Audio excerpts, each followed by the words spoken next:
মাননীয় স্পিকার, আপনাকে ধন্যবাদ। বিরতির আগে জাতীয় সংসদে আপনার সভাপতিত্বেই একটি বিল সংশোধনী সহ পাশ হয়ে গেল, জুলাই গণঅভ্যুত্থান স্মৃতি জাদুঘর বিল 2026। এই আপনি জানেন মাননীয় স্পিকার যে অন্তর্বর্তী সরকারের অধ্যাদেশগুলোকে নিয়ে একটা বিশেষ কমিটি করা হয়েছিল, যেই কমিটিতে 98টি অধ্যাদেশ সম্পর্কে আমরা ঐক্যমত পোষণ করেছি যে 98টি অধ্যাদেশ অ্যাজ ইট ইজ এটা সংসদে আসবে বিল আকারে এবং পাশ হবে। বাকিগুলোতে কিছুটাতে নোট অফ ডিসেন্ট সংশোধনী আছে, সেটা নিয়ে আলোচনা হবে। মাননীয় স্পিকার, এই জুলাই গণঅভ্যুত্থান স্মৃতি জাদুঘর বিল 2026 সেটা কিন্তু সেই 98টি অধ্যাদেশের একটি, যেটা নিয়ে সবাই ঐক্যমত ছিল, সরকারি দল বিরোধী দল, যে এই বিলটা যেভাবে অন্তর্বর্তী সরকারের সময় রচিত হয়েছে, গৃহীত হয়েছে, সেভাবে এটা পাশ হবে। এখন আজকে যখন এটি পাশ করার বা বিলটি উত্থাপনের সময় আসলো, দেখেন আধা ঘন্টা আগে একটা সংশোধনী দেওয়া হলো মাননীয় স্পিকার। এখানে সংশোধনী যে কেউ দিতে পারে মাননীয় স্পিকার।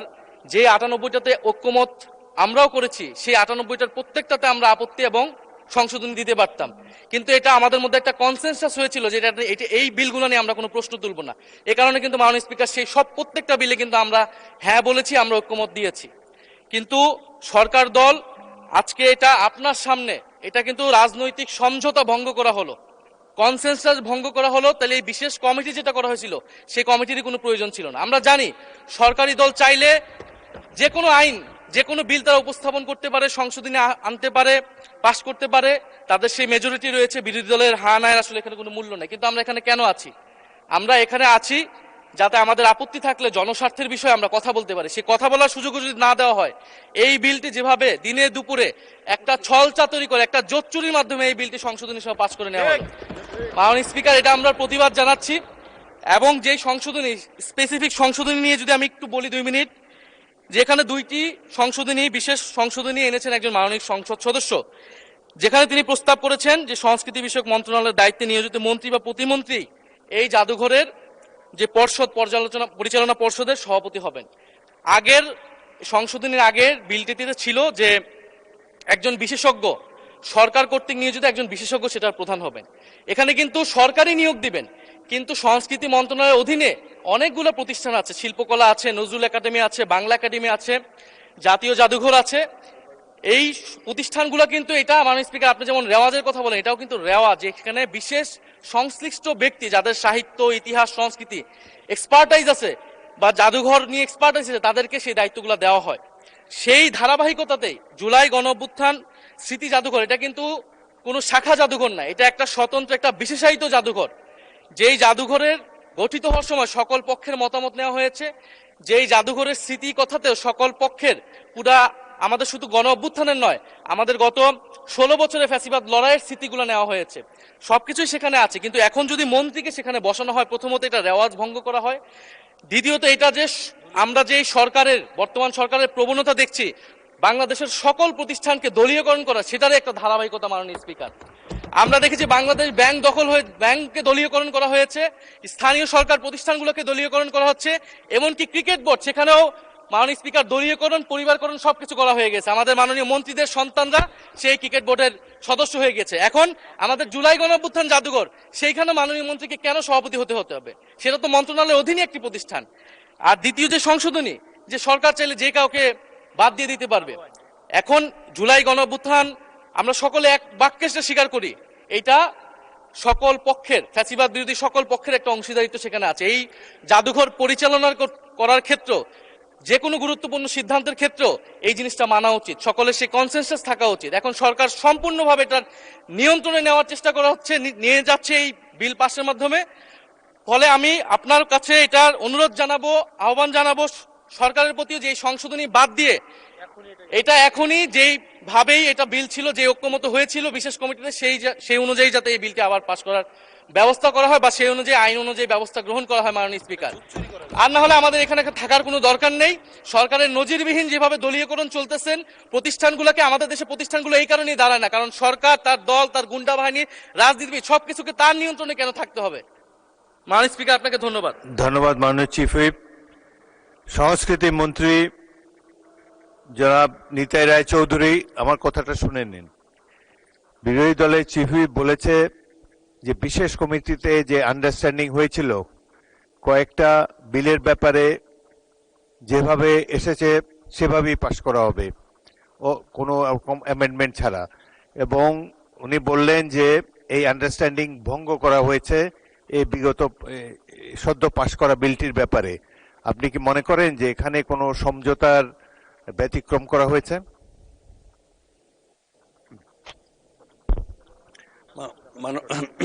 মাননীয় স্পিকার, ধন্যবাদ। মাননীয় স্পিকার, এখানে যে সমঝোতা হয়েছে বিশেষ কমিটিতে, আর আমরা আজকে যে সংশোধনীটা আমাদের ওই একজন সদস্য আনিসুর রহমান উনি এনেছেন, এটা ওনারাও যেভাবে আজকে দেখেছেন আমরা এইভাবে আজকে দেখেছি। এটা এমন না যে আমরা পূর্বের থেকে ছিলাম না, এটা হাততালি দেওয়ার কিছু নেই। আমি বলে নিই, শোনেন, আমার কথা হলো যে এই বিলে কোনোই পরিবর্তন আনা হয়নি, যেভাবে এসছে। সেখানে দু একটা জায়গার তিনটে দফায় এক জায়গা একটা সিদ্ধান্তের ব্যাপার, আর দুই জায়গা কয়েকটা শব্দের ব্যাপার। সিদ্ধান্তটা হচ্ছে এইভাবে যে সংস্কৃতি বিষয়ক মন্ত্রণালয়ের যে পরিচালনার যে একটা পর্ষদ আছে, কাউন্সিল আছে, সে কাউন্সিলে বলা হয়েছে যে কোনো লোককে করা যেতে পারে। এখন যে কোনো লোককে করা যেতে পারে, তাহলে সেখানে মন্ত্রণালয় গভর্নমেন্টের এবং সমস্ত মন্ত্রণালয়ের ক্ষেত্রে একই কথা, সে স্বরাষ্ট্র মন্ত্রণালয় হোক, সে আইন মন্ত্রণালয় হোক, সব মন্ত্রণালয়, সেখানে মন্ত্রী যিনি যে দল গণতান্ত্রিকভাবে নির্বাচনের মাধ্যমে ক্ষমতায় যাবে, তখন সেই দল সমস্ত দেশের সমস্ত জনগণেরই স্বার্থ সে দল রক্ষা করবে। এমন না যে আমরা বিএনপির ভোটে জিতে এসছি, আমরা জনগণের ভোটে, তাই বলে আমরা শুধু বিএনপির কাজ করব। এই যে আমরা ফ্যামিলি কার্ড দিচ্ছি, আমরা কৃষি কার্ড দিচ্ছি, এখানে আপনার যে বিভিন্ন ভাতা দেওয়া হচ্ছে, সেখানেও তো আমরা বলা হয়নি শুধু বিএনপির লোক ফ্যামিলি কার্ড পাবে, শুধু বিএনপির লোক কৃষি কার্ড পাবে। শিক্ষা মন্ত্রণালয় থেকে যে উন্নয়ন হচ্ছে, সেখানে শুধু বিএনপির লোক লেখাপড়া শিখবে, সেটা তো বলা হয়নি। এটা ভাবনাটা মাইন্ডকে একটু ব্রড করতে হবে। এখানে সিম্পল একটা কথা, যে উনি যে সংশোধনীটা এনেছেন, সেখানে বলতে চেয়েছেন যে যেখানে সবাইকে যে কোনো লোককে দেওয়া যেতে পারে, সেখানেই বরং একটা নিয়ন্ত্রণহীনভাবে যে কোনো লোক সেখানে চলে আসতে পারে, এবং সেই জায়গা বরং এতটুকু নিয়ন্ত্রণ থাকবে দায়িত্বশীল সরকার, একটা গণতান্ত্রিক সরকারের পক্ষে। এটা বিরোধী দলের পক্ষে মনে রাখা উচিত যে আমরা nationalist government, the duty of A nationalist government is to protect our national interest. The duty of a nationalist government is to protect or is to safeguard our national economy. This is our fundamental right.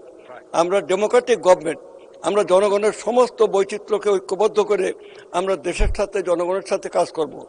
আমরা এই হচ্ছে আমাদের নীতিগত অবস্থান, আমাদের সরকারের নীতিগত অবস্থান।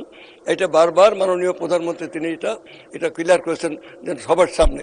এখন আমাদের বক্তব্য হলো যে এখানে যদি এই নিয়ন্ত্রণটা বাইরের লোকের হাতে চলে যায়, এমনও তো হতে পারে আজকে যারা ওই পাশে বসে আছেন, কালকে তারা আবার ক্ষমতার এই পাশে আসতে পারেন, তখন তাদের একই কথাই তো প্রযোজ্য থাকবে। এটা তো কোনো মহাভারত অসহ্য হয়ে যাওয়ার কোনো কারণ নেই। যদি এটা বিএনপি মনে করেন যে আমরা দলীয়করণ করছি, এটা দলীয়করণ করার কোনো ইচ্ছা আমাদের সরকারের নাই, তারেক রহমানের সরকারের নাই। এটা আমরা বারবার ধন্যবাদ মাননীয় মন্ত্রী, ধন্যবাদ। আইনমন্ত্রী, আপনি কিছু বলতে যাচ্ছেন, বলুন। মাননীয় স্পিকার, আপনাকে ধন্যবাদ। মাননীয় স্পিকার, বিরোধী দলের চিফ হুইপ। মাননীয় মন্ত্রী, আমার একটা সিম্পল প্রশ্ন আছে। তারা যে অ্যাকিউজ করছে যে সমঝোতা ভঙ্গ করা হয়েছে, এটা ঠিক কিনা? সেটাই সেই জায়গায় আসছি। মাননীয় স্পিকার, উনি যে অভিযোগটা এনেছেন সেটা যেমন ঠিক, একইভাবে আমরা বিশেষ কমিটিতে যে সমঝোতা করেছি, সেই সমঝোতার ভিত্তিতে যখন এখানে আসবে, সেই সমঝোতার ভিত্তিতেই বিল উত্থাপিত হয়েছে। সেই সমঝোতার ভিত্তিতে বিল উত্থাপিত হওয়ার পর একজন প্রাইভেট মেম্বারের অধিকার থাকে কোনো সংশোধনী আনা, সেই অনুসারে প্রাইভেট মেম্বার সংশোধনী এনেছেন। সরকারের পক্ষ থেকে সমঝোতা, আমাকে একটু শেষ করতে দেন। আমি মাননীয় স্পিকার, আমি শেষ করি, তারপর ওনাদেরকে শোনার প্রয়োজন হলে বলবেন। ফলে সমঝোতার ভিত্তিতে যেটা এসেছে, সরকারিভাবে সমঝোতার ভিত্তিতেই প্লেস করা হয়েছে। প্রাইভেট মেম্বারের অধিকার সংশোধনী আনা, সেই সংশোধনী পাশ হয়ে গেছে। এখানে যে সংশোধনীগুলো আনছেন দুইটা জায়গায় ওনাদের আপত্তি। প্রথম কথা হলো 8(3) দেখবেন দিস ইজ অ্যান আনরিজনেবল ল। যাদেরকে বসিয়ে দিয়ে যাওয়া হয়েছে, ইন্টারিম গভর্নমেন্ট যে কমিটি পর্ষদ গঠন করে দিয়েছেন, সেই কমিটির কোনো সদস্য যদি জুলাই বিপ্লবের বিরুদ্ধে, জুলাই গণঅভ্যুত্থানের বিরুদ্ধে কোনো কার্যক্রম করেন, সেই পরিষদের কোনো সদস্য যদি দুর্নীতি করেন, সেই পরিষদের কোনো সদস্য যদি ক্রাইমে ইনভলভ হন, সেই পরিষদের সদস্য যদি লুটপাটে ব্যস্ত হয়ে পড়েন, তাকে সরানোর ক্ষমতা কিন্তু অর্ডিন্যান্সে রাখা হয়নি। সেই কারণে সেখানে একটা ছোট্ট সংশোধনী আনা হয়েছে। সরকার যদি জনস্বার্থে মনে করে, এটা আপনারা রাইটলি বলেছেন আধা ঘন্টা আগে কেন সংশোধনী আনলো, এটা প্রাইভেট মেম্বার এনেছেন, সংশোধনী সরকার আনেননি। আপনাদের যে বলাটা সেটার সাথে আমিও কনসার্ন, কিন্তু এটা প্রাইভেট মেম্বারের রাইট। প্রাইভেট মেম্বারের, মাননীয় স্পিকার, প্রাইভেট মেম্বারের রাইট উনি এক্সারসাইজ করেছেন, আপনি অ্যাপ্রুভ করেছেন। তো আমি যেটা বলছিলাম, যে ছোট্ট সংশোধনীটা আনা হয়েছে 8(3) সেটা হলো যে কমিটি করে যাওয়া হয়েছে, সেই কমিটির নেচারটা এমন করা হয়ে গেছে যে তারা প্রফেটিক, তারা চুরি বাটপাড়ে লুটপাট কিচ্ছু করলে তাদের সরানো যাবে না। এটা কোনো রিজনেবল ল না। সেটা একটা জায়গা। হ্যাঁ, আপনারা ঠিক, ওনারা যেটা বলছেন আগে আলোচনা হতে পারত, আমিও বিশ্বাস করে আলোচনা হতে পারত, কিন্তু এই সংশোধনী তো সরকার থেকে আনা হয়নি, প্রাইভেট মেম্বার থেকে আনা হয়েছে, মাননীয় স্পিকার। দ্বিতীয়ত হলো, বিলটা পাশ হয়ে গেছে। আপনার যদি এটা নিয়ে আরো কথা থাকে, নিশ্চয়ই কথা বলার পথ উন্মুক্ত থাকবে, এবং এই বিলটা আবার সংশোধনী আকারে আমরা নেক্সট সেশনেও আনতে পারি, এই সেশনের মধ্যেও আনতে পারি।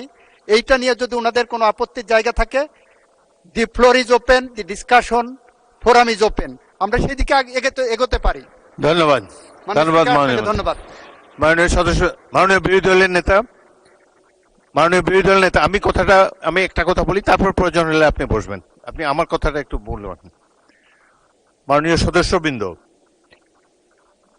এটি নিয়ে 90টি বিল পাশ করা হয়েছে, একটি মাত্র বিল বাকি আছে, এবং এই বিলগুলো পাশ করার ক্ষেত্রে সরকারি দল এবং বিরোধী দল যে চমৎকার সমঝোতা দেখিয়েছে, এটাও কিন্তু সংসদীয় ইতিহাসে বিরল। আমি অনেক বয়স হয়েছে, এর আগে 6টি সংসদ দেখেছি। এত সুন্দর পরিবেশ, সহযোগিতামূলক পরিবেশ আগে কোনো সংসদে ছিল না। এখানে